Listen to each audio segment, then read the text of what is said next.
Since the 1950s, Seventh-day Adventists have become some of the most highly studied populations in the world.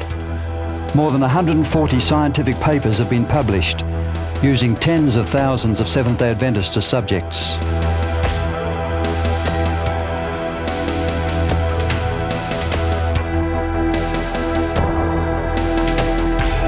How is it? 120 out rating, right on the mark.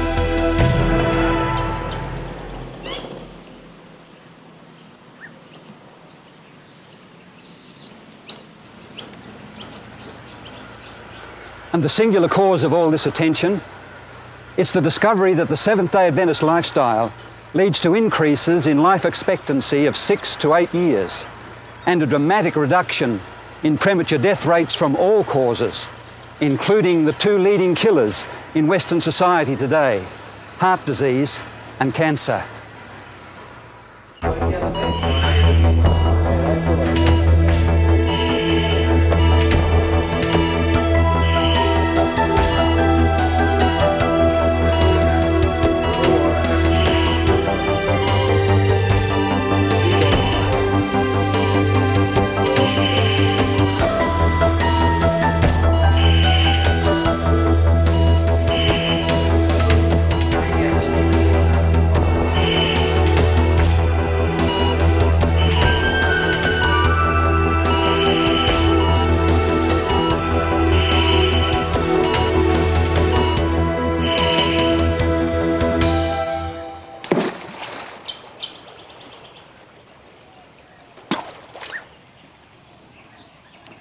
So what is the magic formula?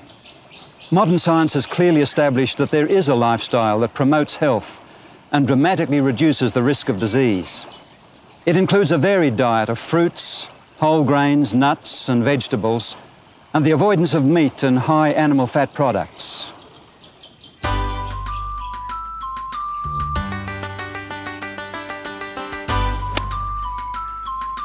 But equally important are adequate sleep, exercising in the open air, drinking plenty of water, and abstaining from the use of tobacco, alcohol, coffee, tea, and other drugs.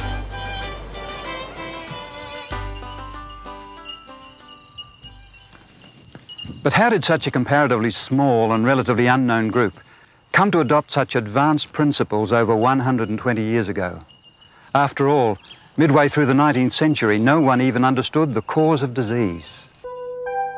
Proof germ theory was yet in the future. There were no X-rays, aspirin, antibiotics, or antihistamines. Diphtheria, yellow fever, typhoid, cholera, and smallpox flourished. Tuberculosis, known as the White Plague, was the leading cause of death in the urban northeast of America and was accepted as a form of divine affliction.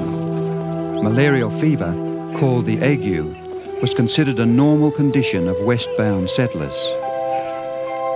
But even more bizarre than the diseases themselves were their supposed cures. To relieve their patients' sufferings, physicians prescribed calomel, or chloride of mercury, strychnine, arsenic, mercury, saltpeter, opium, alcohol, and tobacco. Many physicians denied their patients water both internally and externally, while others performed amputation with anything but rust-free implements and without the benefits of anaesthetics.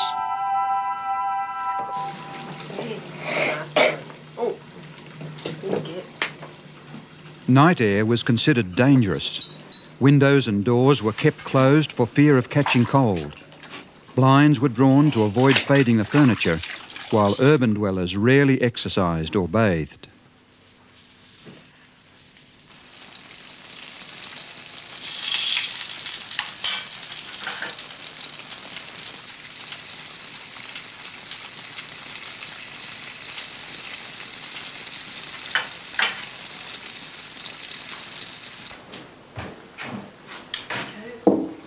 The typically heavy diet of the day was made up predominantly of meat filled with grease, hot with condiments, and washed down with tea and coffee.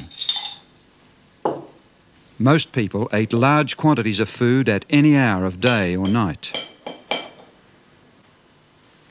The use of tobacco was widespread, even being defended by many physicians as a stimulant to the lungs, and its smoke a cure for bronchitis.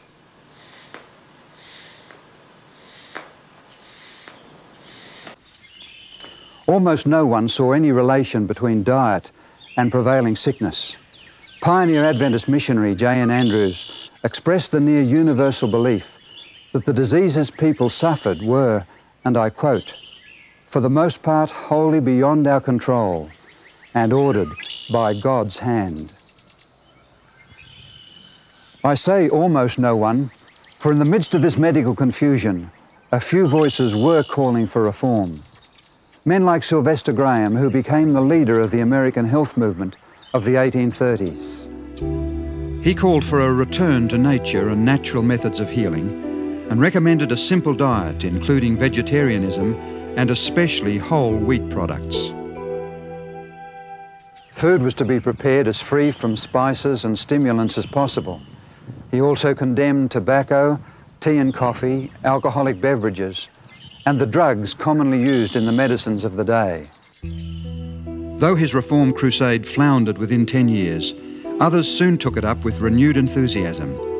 Hydrotherapy, that is healing with water, ice and steam, became popular in America under the leadership of doctors such as James Jackson and Russell Trawl.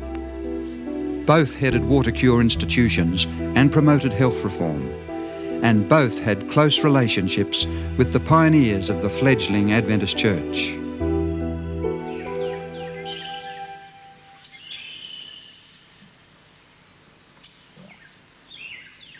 Here in the state of New York in 1858, Dr. James C. Jackson established his home on the hillside above the town of Dansville. It was the most successful of all the water cure institutions. Jackson published a monthly periodical, Laws of Life, outlining his views. Strongly opposed to the drugs prescribed by his fellow physicians, he treated his patients with natural methods and remedies. He especially emphasized the idea of obedience to natural law and taught that to obey nature is to live.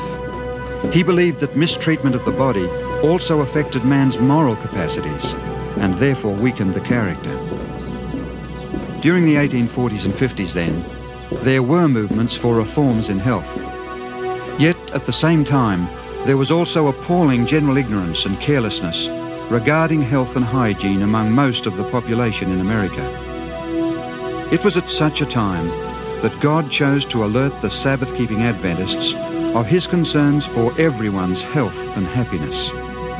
As in Bible times, he used the prophetic gift. During the years 1844 to 1848, Ellen White received many visions, yet none dealt with principles of health. But in the autumn of 1848, she was shown not only that tobacco was injurious to the health, but that tea and coffee were also harmful. Long before science established the link between tobacco and fatal disease and pointed out the dangers of excessive coffee consumption, many members of the church began to alter their lifestyles in response to her appeals.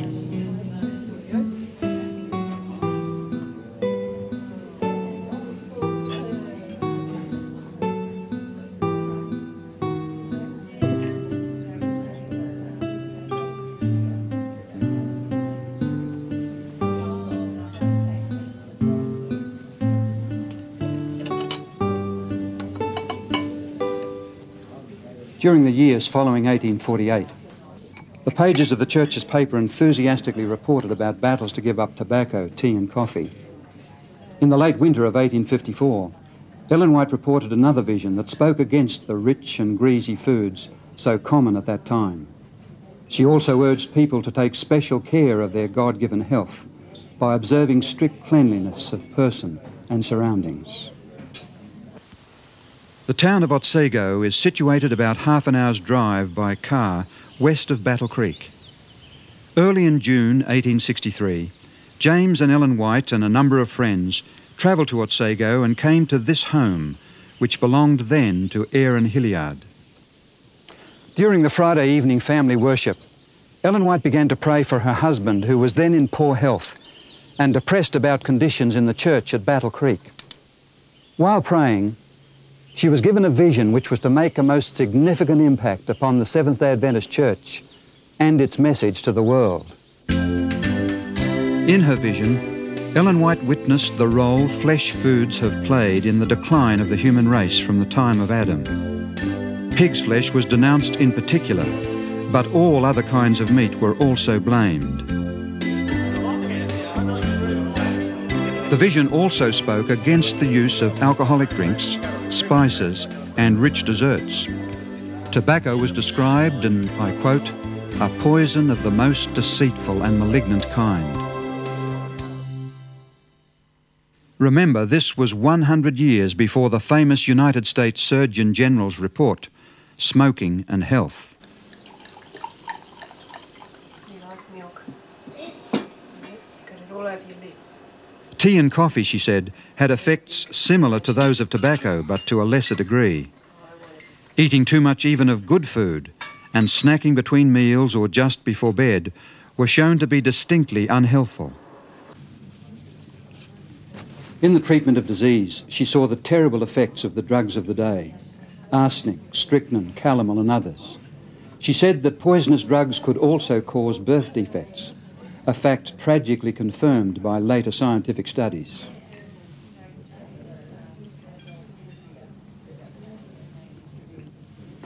The elimination of these unwise foods and practices would have helped anyone to live better. However, the vision not only corrected errors, but gave counsel on the positive side as well.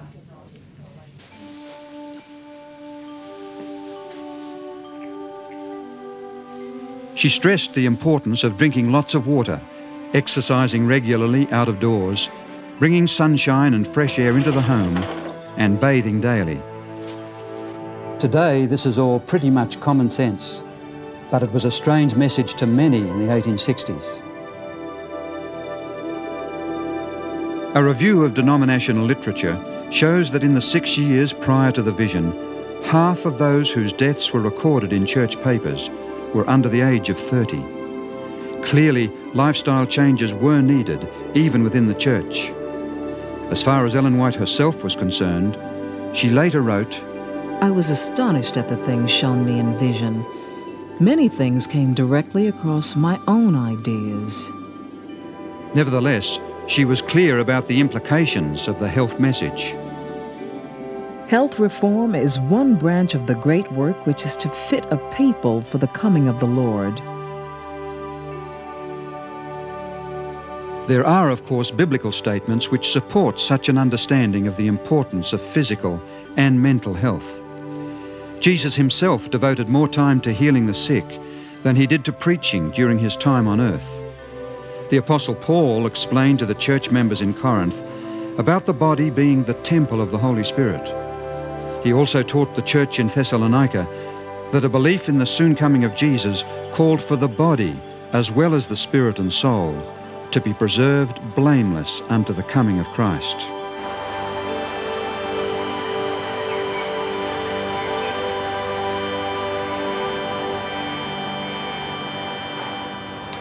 It's not difficult to see that Ellen White's concepts merely serve to magnify the biblical view that each person is accountable to God for the preservation of health. But how much did she rely on her contemporaries for her information? Ellen White declared that she did not read any literature on health or know of Dr. Jackson's magazine, The Laws of Life, before the vision. Because of her busy schedule, she did not publish the first account of the vision until 1864. It was not until after this that she turned to some of the current books and journals on health, and as she said, I was surprised to find them so nearly in harmony with what the Lord had revealed to me. She carefully selected extracts from these journals that were consistent with what she'd been shown in vision and included them in her publications on health in 1865.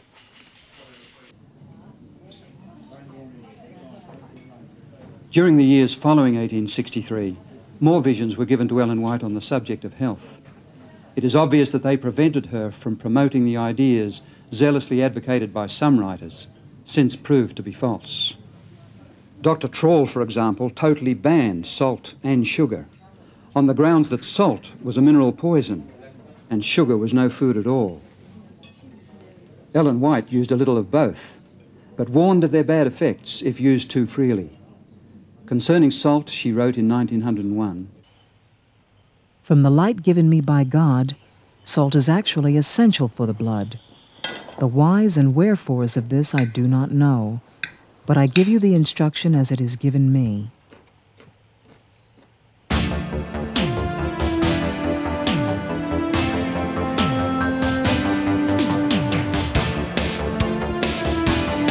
Long before the effects of cholesterol were known, she wrote that olive oil was far preferable to animal oil or fat. She promoted a vegetarian diet, supplemented by a limited use of milk and eggs, long before science confirmed their health benefits. In fact, a vegetarian diet has been found to significantly improve the endurance of athletes. Her concern over refined foods and the use of too much sugar has been amply confirmed by scientific research. And what are the benefits of walking and other exercise in the open air, of water, sunshine, adequate recreation and rest that she so strongly advocated? Who would deny them today? But in Ellen White's day, her messages were not without opposition. Contrary to the medical opinion of her time, she advanced the importance of the function of the mind in the healing process. Today, the science of psychosomatics recognises the vital role the mind plays in conquering disease. So you really don't want to perhaps face work or wherever it happens to be? In June 1982, a joint report was issued by the American Academy of Sciences and the National Research Council entitled Diet, Nutrition and Cancer. It concluded that by making certain changes of diet, a person may substantially reduce the risk of contracting cancer. Reforms suggested include eating largely of fruits, grains and vegetables, and reducing the consumption of fats, salt, sugar and alcohol. Apart from Ellen White's call for total abstinence from alcoholic beverages, this report does not depart in any significant detail from what she herself wrote more than a century before. But what of her own health?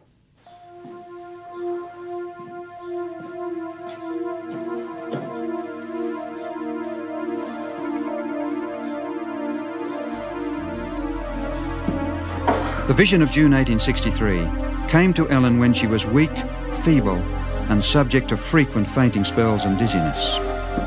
She suffered throughout her life from heart disease and had been paralysed 5 times before 1870. She described herself as a great meat eater and that bread was especially distasteful to her.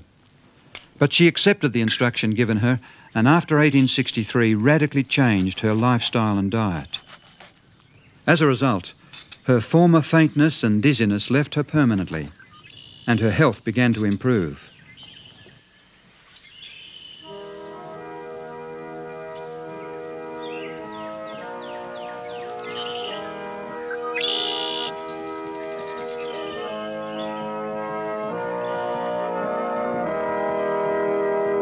A year or two before Ellen White died at the age of 87, Arthur Spaulding, the storyteller and historian, visited her at Elmshaven.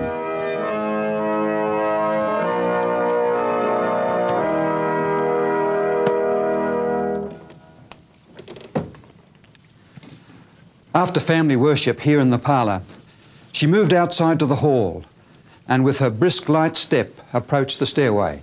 Arthur Spaulding offered to assist her up the stairs, but she replied, "Oh no, thank you.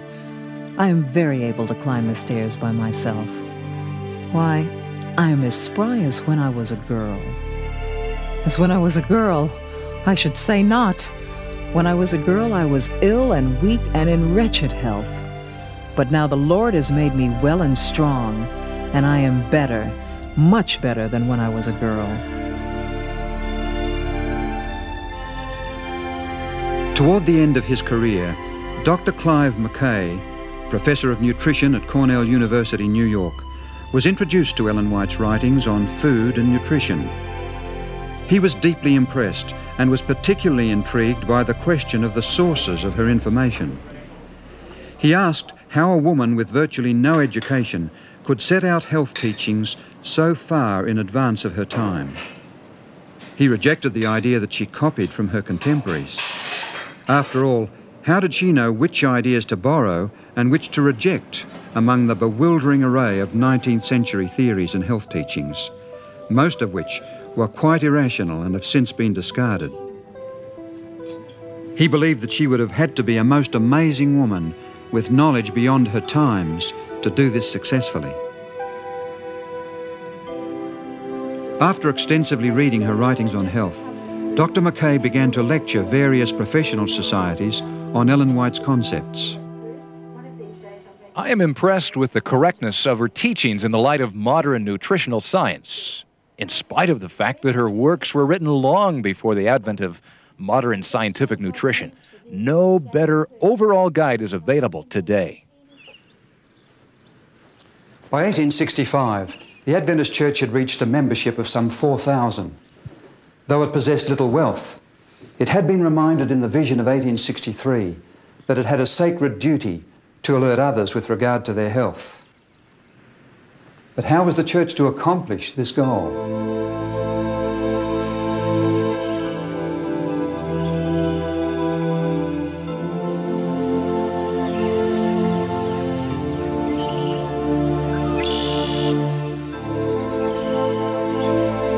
In August 1865, James White succumbed to the burdens and pressures of church leadership and suffered a breakdown in health.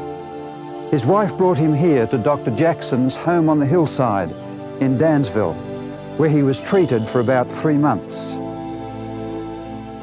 The Whites had an opportunity to observe the principles of health reform in practice and found much to commend. Yet they regarded some of the principles of healing contrary to the teachings of Jesus. In fact, they received some medical advice that may well have proved fatal in James White's case.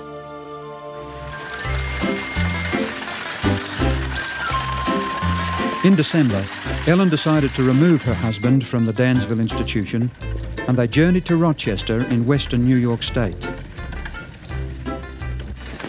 Much prayer was offered there on James White's behalf, and on Christmas Day 1865, God responded by giving them a remarkable Christmas present. Ellen White was given a vision in which she saw that the church should begin its own healthcare institution for those who wish to learn how to take care of themselves and thus prevent sickness.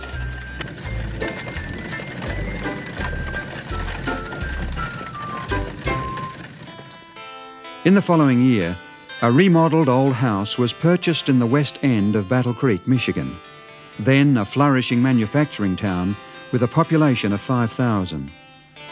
Known as the Western Health Reform Institute, it opened its doors in September 1866 as the first Seventh-day Adventist medical facility in the world.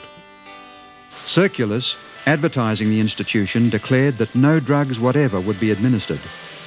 Natural methods of healing such as water, air, light, heat, food, sleep, rest, recreation, etc., would be employed. By food, they meant a strictly healthful diet consisting of fruits, grains, and vegetables. In 1875, Dr. John Harvey Kellogg, a recent graduate from America's prestigious Bellevue Hospital Medical College in New York, joined the staff of the Institute. He had been encouraged and financially supported in his medical training by the Whites. In the following year, at the age of 24, he was appointed medical superintendent of the Institute, a position he retained for the next 67 years. In 1877, the Institute became the Battle Creek Medical and Surgical Sanitarium. It was the same year that Louis Pasteur presented his germ theory to the French Academy of Sciences. The face of medicine was about to experience change, and Dr. Kellogg would play a major role. As the reputation of the sanitarium spread, its buildings were considerably enlarged, and by 1885 it was the largest institution of its kind in the world. During the late 1890s, its staff numbered nearly 1,000. Kellogg became widely known as administrator, physician, surgeon, author, lecturer, inventor, and food manufacturer. He kept abreast of all the latest developments in medical knowledge by extensive reading and travelling to Europe to study under the leading physicians there. He was the author of nearly 50 books with a circulation of over 1 million copies. Some were the first authoritative scientific works ever published in America in their respective fields. He founded a medical college and during his lifetime performed more than 22,000 operations, the last when he was 88 years old. His surgical operations were so neat that the Kellogg scar became a trademark. He conducted over 5,000 public lectures to hundreds of thousands of Americans. Dressed in white, he spoke regularly in the sanitarium on the latest medical progress and the system of healthful living he spent his life promoting. He invented many types of apparatus for the treatment of the sick, including this mechanical horse. President Coolidge used one for daily exercise at the White House.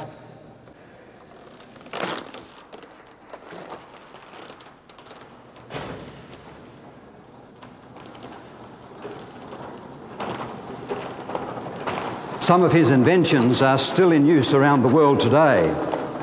Get up, boy.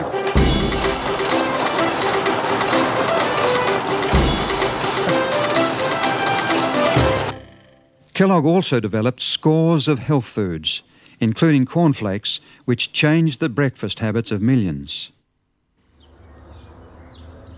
After the disastrous fire which destroyed the sanitarium in 1902, Kellogg determined to rebuild bigger and better, although this was contrary to the advice of Ellen White and other church leaders. His new sanitarium still stands in Battle Creek today, but is now owned by the United States government.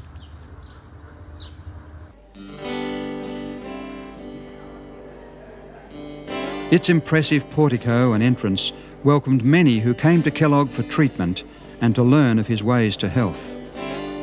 Though he later left the church, he continued to uphold its health principles. Famous visitors during the more than 60 years of his superintendency included industrialist and financier John D. Rockefeller Jr., author George Bernard Shaw, inventor Thomas Edison, Soviet writer Leo Tolstoy, explorer to the polar region Raoul Amundsen, the first woman to fly solo across the Atlantic, Amelia Earhart, and President William Howard Taft, who registered as patient number 100,000. In 1891, Kellogg was asked how the Battle Creek Sanitarium was able to keep 5 years ahead of the rest of the medical profession. Kellogg replied that if something new was advocated, he instantly adopted it if it agreed with the philosophy and principles of health promoted by Ellen White.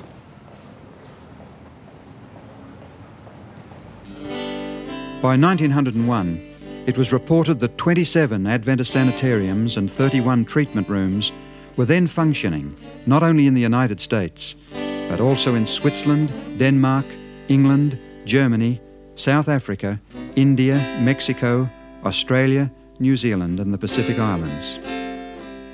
Ellen White lived in Australia from 1891 to 1900. During her stay, she encouraged the establishment of treatment rooms that were operated initially in the Sydney suburb of Ashfield by 2 nurses who had trained at Battle Creek. Later, the location changed to Summer Hill, where it became a medical and surgical sanitarium. In July 1899, Ellen White called for the building of a sanitarium away from the centre of Sydney that would uphold spiritual values and sound principles of physical and mental healing. Later that year, she was among the group who travelled from Thornley Station, a northern suburb, by way of the bush track around Dog's Head Rock to inspect a 75-acre property that was the highest land in the Sydney area. During the next few years, a 100-bed sanitarium was built. It was officially opened on January the 1st, 1903. Replaced in 1973 by this modern 304-bed facility, the Sydney Adventist Hospital is committed to the principles of clinical excellence, united with a Christian healing ministry.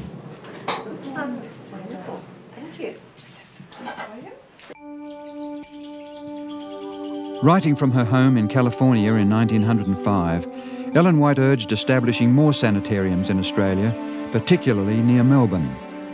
In Warburton, about an hour's drive east of Melbourne, a small sanitarium was opened in 1910. It too has developed into a well-operated Christian institution that provides acute care as well as a strong healthcare program emphasising prevention and rehabilitation.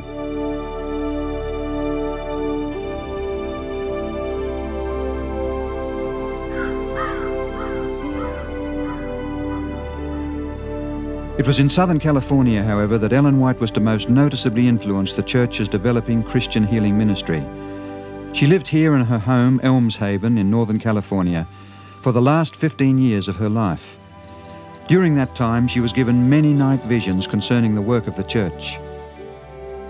In one such vision in 1902, God revealed to her that in Southern California there were unoccupied properties in the country suitable for sanitarium purposes and for sale at a price far below the original cost. Not long after this, a 3-story building on beautifully landscaped grounds in Paradise Valley near San Diego became available for sale. It had been used as a sanitarium and originally cost $25,000, but was now being offered for $12,000 because of lack of water. Negotiations followed for some 18 months until in 1904 the price was lowered to $4,000, far below the original cost, just as Ellen White had predicted. After the property had been purchased, she secured the services of an Adventist well driller, Salem Hamilton. Mr. Hamilton. Ma'am, we've reached 98 feet. Do you realize that it's 10 stories down? Mm-hmm. And we found nothing but dry dirt and sand. Are you sure the Lord wants you to buy this place? I certainly am, Mr. Hamilton. 3 times I was shown in vision that we should secure this property. Well, that's good enough for me, I guess. The Lord wouldn't give us an elephant without providing water for it to drink, would he, ma'am?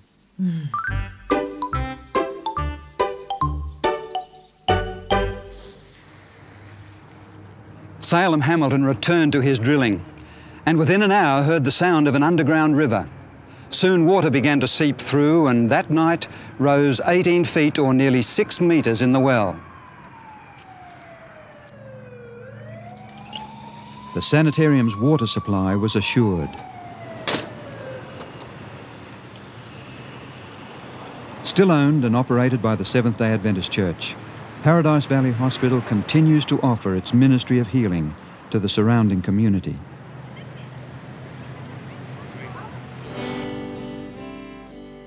In April 1904, Ellen White urged that a sanitarium should be secured and operated near Los Angeles in some rural district. In Glendale, a suburb of Los Angeles, a 3-story building on 5 acres of land, representing an initial investment of $50,000, was offered to the church for $26,000. In 1904, it was purchased for $12,000, far below the original cost. After its purchase, Ellen White challenged its managers with the words, Spiritual as well as physical healing is to be brought to those who come for healing. Words that still motivate the operation of the hospital today.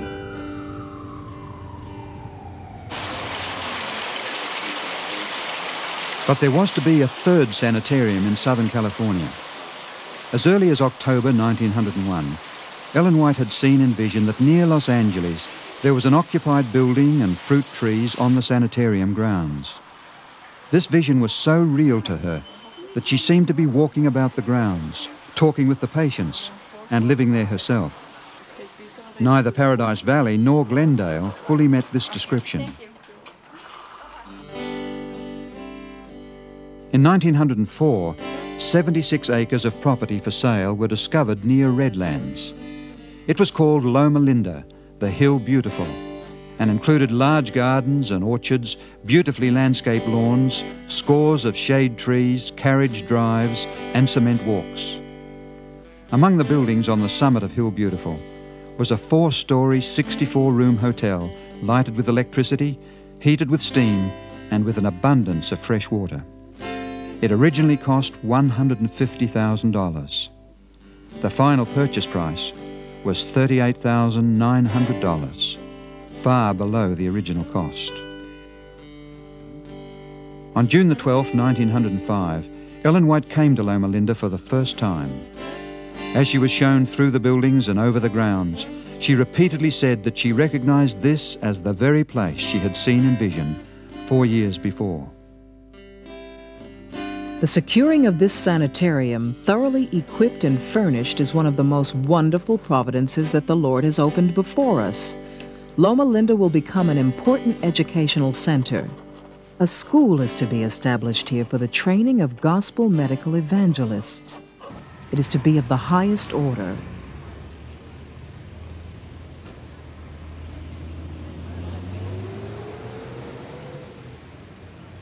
Those who founded it had little money, but they possessed a fortune in faith, faith in God and in His power to bring health and hope to the suffering. Today, as Loma Linda University, it operates as one of the largest schools of medicine in the western United States and is at the forefront of medical knowledge and research. This proton accelerator, developed for the treatment of cancer, is the first of its kind in the world. Along with the hundreds of other Seventh-day Adventist healthcare institutions around the world, the goal of Loma Linda Medical Center is not just to make men and women well physically, but through a ministry of Christ-like compassion and selfless service, to bring them into spiritual healing and into union with God and prepared for the soon coming of Christ. Such a goal reflects the overruling purpose of the Seventh-day Adventist healthcare program as revealed to the Church through the prophetic gift bestowed upon Ellen White. That purpose involves much more than adopting a vegetarian diet or choosing not to smoke or drink alcohol. It is concerned not only with the cure of disease, but also its prevention. Its example and motivation come from the infinite love of Jesus, the divine Good Samaritan, who came to a world of sickness, pain, and death to bring healing, physical, mental, and spiritual. Today, He bids us to follow in His steps.